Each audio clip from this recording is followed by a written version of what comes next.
وەڵای ئێمە وەکو دایکانی ئاشتی لە شکسپی پەیامی سەرەکیمان ئێمە ئاشتیە. یعنی کە ماڵی دایکانی ئاشتی یعنی ئەمانەوێت ئێمە هەموو ئاشتی خوازی نومان ئاشتی بەرقەرار بێ لەبەرەوە پەیامی سەرەکیمان ئێمە بۆ هەموو لایەک چیە بەرقەراربوونی ئاشتیە لە کوردستانەکەمانە و لە هەرێمەکەمانە. لەبەرەوەی طبعاً ئێمە هەموو لایەک ئاشکرا لە هەمومان کە بارودۆخی کوردستان بەڕاستی لە دۆخێکی مەترسیدارایە. هەموو هێزەکان یعنی ئەوە نییە بڵێن پەیامی نادروست ئێن بە یەکترا لەبەرەوە ئێمە ئەمانەوێ بۆ ئەوەی بە هەموو لایەنەکان بڵین کە ئیتر بەڕاستی کوردستان تەحملی لەوە زیاتر ناکە.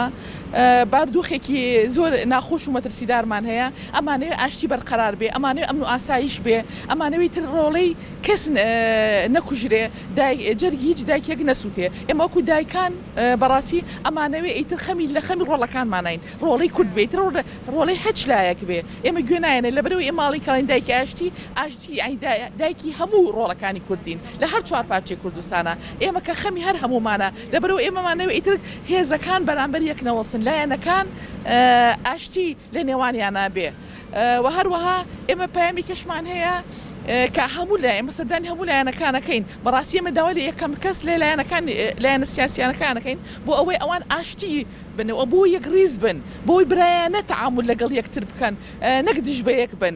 ئێمە چۆنێک بێ ئەبێ ئەم هەرێمە بپارێزین بە هەر هەموو لایەنەکانەوە ئەرکی سەرەکی هەر هەموو لایەنە سیاسیەکانە کەواتە ئێمە بێ هەر هەمومان هەوڵ بین بۆ ڕێخستنی ماڵی کوردوی هەڵوێست و یەک دەنگ بین.